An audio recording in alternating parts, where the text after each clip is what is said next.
Hello friends, this is doctor नज़र this side. अब हम कंटिन्यू करते हैं अपना बायपोलर लीड्स का टॉपिक।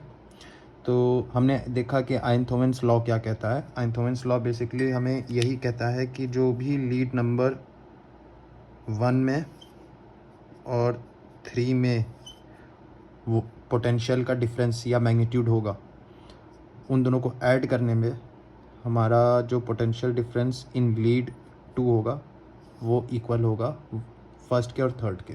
ये आइंथोवेंस लॉ कहता है। अब यहाँ पे मैंने एक हार्ट बनाया है और उसका रिजल्टेंट वेक्टर बना रखा है, कार्डियक वेक्टर, और मैंने 3 गैल्वेनोमीटर्स यूज़ किए हैं।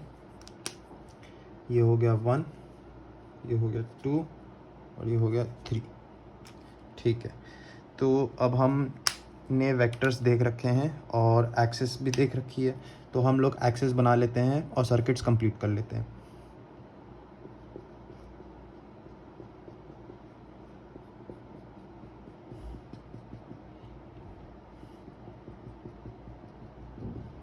तो कुछ इस तरह से हमें एक्सिस मिल गए, आइंथोवेंस ट्रायंगल भी मिल गया और सर्किट्स भी कंप्लीट हो गए।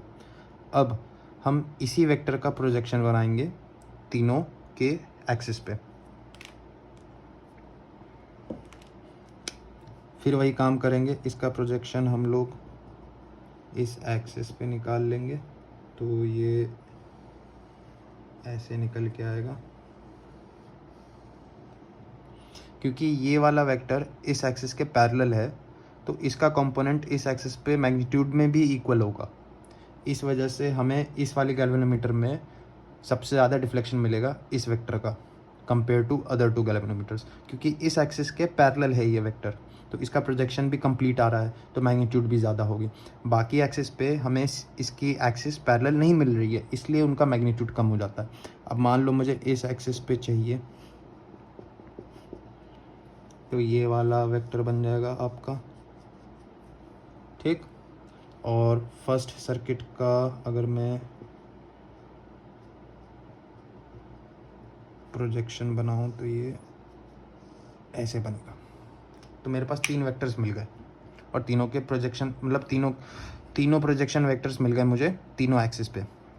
तो अब मान लो कि मैं आपको ये एक्सप्लेन करना चाह रहा हूँ कि यही प्रोजेक्शन वेक्टर्स कैसे हमें डिफ्लेक्शन में दिखाई देंगे। अब मान लो कि ये हमारी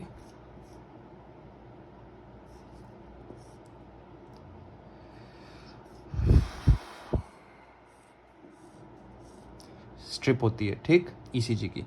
तो ये जो ये तो हो गया 1 बिग स्क्वायर, ठीक, और ये वाला हो गया 1 स्मॉल स्क्वायर, ठीक। ये जो 1 स्मॉल स्क्वायर होगा,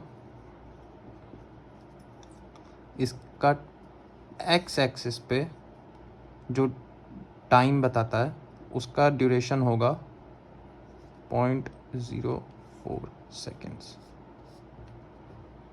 ठीक है। तो इसका ये मतलब हुआ कि एक बड़ा 1 बिग स्क्वायर अगर होगा तो 5 बॉक्सेस से मल्टीप्लाई कर लेंगे, 0.2 सेकेंड्स होगा, ठीक। तो बेसिकली अभी हमने ये देखा कि ईसीजी के बॉक्सेस में जो एक्स एक्सिस में हम जो भी चीज़ नापते हैं एक्स एक्सिस में, वो टाइम बताता है, और वाई एक्सिस में अगर हम देखते हैं ईसीजी के स्ट्रिप में, तो वो वोल्टेज बताती है। और वोल्टेज का जो एक 1 स्मॉल बॉक्स होता है, वोल्टेज के लिए 1 स्मॉल स्क्वायर जो होता है वो होता है 0.1 मिली वोल्ट, ठीक। तो अभी के लिए हमें कुछ इतना याद नहीं रखना है इसमें, हमें बेसिक फंडा ये याद रखना है कि एक्स एक्सिस पे टाइम बताता है ईसीजी की स्ट्रिप में, और वाई एक्सिस में जो एल्टीट्यूड बनता है, जो डिफ्लेक्शंस के एल्टीट्यूड होते हैं, वो वोल्टेज में नापे जाते हैं वाई एक्सिस पे, ठीक। तो अब हम ये देखते हैं कि इलेक्ट्रोड्स प्लेस हो गए हैं और हर गैल्वेनोमीटर के नीडल के सामने मैंने ईसीजी की स्ट्रिप लगा दी है। तो अब ये जो वेक्टर है हमारा कार्डियक वेक्टर, रिजल्टेंट वेक्टर, ये मूव कर रहा है लेफ्टवर्ड एंड डाउनवर्ड, ठीक। तो आर्म की बात अगर करूँ मैं, राइट आर्म की बात करूँ, तो राइट आर्म पे जो पोटेंशियल होगा वो इस वेक्टर के रिस्पेक्ट में नेगेटिव होता चला जाएगा, क्योंकि ये वेक्टर उससे दूर जा रहा है और ये पॉजिटिव वेक्टर है। पॉजिटिव वेक्टर दूर जा रहा है तो यहाँ पे जो पोटेंशियल क्रिएट होगा इसके राइट आर्म पे, वो नेगेटिविटी उसमें इंक्रीज़ होती चली जाएगी। और हमें ये मालूम है कि पूरी बॉडी, जो हमारी बॉडी है, वो बहुत बढ़िया से मतलब कंडक्ट करती है। It's a good volume conductor, ठीक। तो जो भी पोटेंशियल हार्ट में क्रिएट होता है वो स्किन सरफेस पे हर जगह प्रेजेंट होता है हमारी बॉडी में, ठीक। तो मान लो ये वेक्टर यहाँ से दूर जा रहा है और मेरी स्किन, जो आर्म की स्किन होगी, वहाँ पे पोटेंशियल क्रिएट हो रहा होगा नेगेटिव, क्योंकि ये वेक्टर उससे दूर जा रहा है। तो मैं एग्जांपल के तौर पे मान लेता हूँ यहाँ पे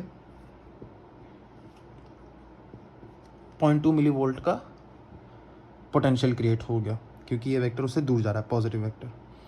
और यहाँ पे मान लेता हूँ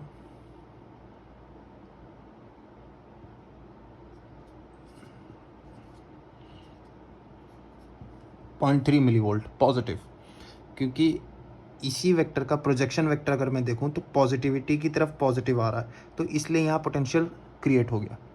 समझ में आया?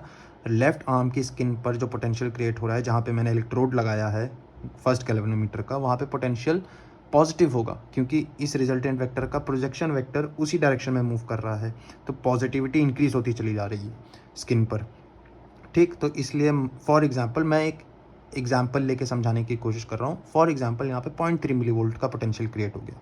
उसी तरह से लेग की बात करूँ तो लेग का मान लो पॉजिटिव है, और ये पॉजिटिव वेक्टर ही इस पॉजिटिव इलेक्ट्रोड, दोनों पॉजिटिव इलेक्ट्रोड्स की तरफ आ रहा है।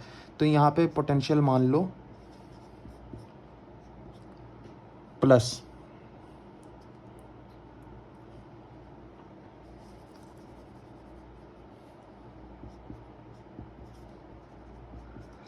+1 मिली वोल्ट, क्योंकि ये दोनों पॉजिटिव इलेक्ट्रोड्स हैं और रिजल्टेंट वेक्टर भी इसी की तरफ आ रहा है, पॉजिटिव वेक्टर इसी की तरफ आ रहा है। तो एग्जांपल के तौर पे मैंने 1 मिली वोल्ट ले लिया है, लेकिन होगा पॉजिटिव, ठीक है। अब हम लोग हर इलेक्ट्रोड्स के बीच में जो पोटेंशियल डिफरेंस होगा वो निकाल लेते हैं, ठीक है। वो कैसे कैलकुलेट करेंगे? मान लो 3 पॉइंट्स मान लेते हैं, ए, बी और सी, ठीक है। तो ए और बी के बीच में जो पोटेंशियल डिफरेंस होगा वो कुछ इस तरह से होगा, 0.3 मिली वोल्ट माइनस 0.2, ठीक। और ये आ जाएगा +0.5 मिली वोल्ट, ठीक। उसी तरह से अगर मैं ये पूछूं कि बी और सी में पोटेंशियल डिफरेंस कितना है, तो 1 माइनस 0.3, 0.7 मिली वोल्ट, ठीक। उसी तरह से ए और सी में पोटेंशियल डिफरेंस कितना होगा?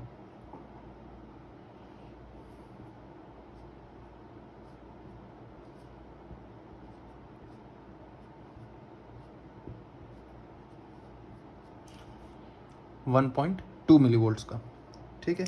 और आइंथोवेंस लॉ के अकॉर्डिंग अगर मैथमेटिकली भी चेक करना चाहूँ तो ये देख सकते हैं हम लोग कि 0.5 प्लस 0.7 डज इक्वल टू 1.2। तो आइंथोवेंस लॉ तो प्रूफ हो गया। मेरा कहने का ये मतलब है कि जो मैंने वैल्यूज़ लिए हैं वो तो बैठ गई इसमें, लेकिन मैं ये नहीं कह रहा कि यही वैल्यूज़ प्रेजेंट होती है। मैंने एग्जाम्पल के तौर पर आपको समझाने के लिए ये वैल्यूज़ रखी हैं। रियल लाइफ में भी कुछ वैल्यूज़ जो मिली वोल्ट की वैल्यूज़ होती हैं वो भी इसी तरह से मैच करती हैं, लेकिन मुझे बस मकसद ये था समझाना कि ये नेगेटिव वैल्यू क्यों है, ये पॉजिटिव वैल्यू क्यों है और ये भी पॉजिटिव वैल्यू क्यों है, क्योंकि इस वेक्टर के डायरेक्शन से हमें डिसाइड करना पड़ रहा है कि गैल्वेनोमीटर में जो रीडिंग होगी वो पॉजिटिव रीडिंग बताएगी या नेगेटिव रीडिंग बताएगी। उसके लिए मैंने ये प्रोजेक्शन वेक्टर्स यूज़ किए थे। और मैंने ये भी बता रखा है कि वाई एक्सिस पे हमें वोल्टेज दिखाता है ईसीजी का स्ट्रिप, और वाई एक्सिस पे टाइम बताता है। तो इसका अगर मैं डिफ्लेक्शन बनाना चाहूँ तो ये पॉजिटिव है 0.5 मिली वोल्ट्स, तो इसका डिफ्लेक्शन कुछ इस तरह से होगा।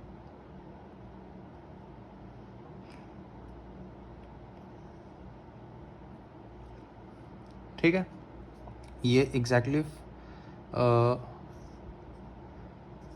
0.5 मिली वोल्ट है पॉजिटिव।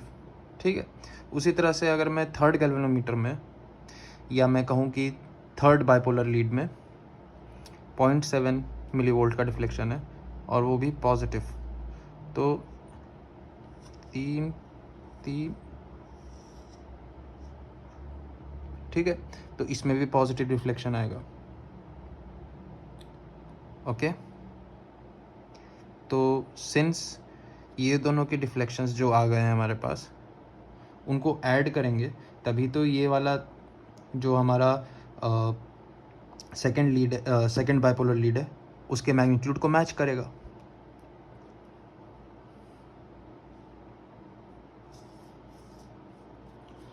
ये बाहर चला जाएगा और 1.2 मिली वोल्ट्स के बराबर आएगा। तो तीनों गैल्वेनोमीटर के जो डिफ्लेक्शंस थे वो मैथमेटिकली भी आइंथोवेंस लॉ के हिसाब से प्रूफ हो रहा है। ठीक है, मैग्नीट्यूड वाइज भी और डिफ्लेक्शन वाइज भी। लेकिन अगर मैं ये कहूँ कि इंडिविजुअल इलेक्ट्रोड की डिफ्लेक्शन क्या होगी, तो वो इन वैल्यूज़ पर डिपेंड करेगी। ठीक है, जैसे ये तो 1 मिली वोल्ट है, तो ये 1 मिली वोल्ट का डिफ्लेक्शन दिखाएगा। ठीक है, ये 0.3 है तो ये पॉजिटिव में है, तो ये भी पॉजिटिव में दिखाएगा। लेकिन ये 0.2 है, इंडिविजुअल इलेक्ट्रोड्स की बात कर रहा हूँ इस वक्त में, ये नेगेटिव 0.2 है, तो इसका डिफ्लेक्शन ऐसे मिलेगा। That's it.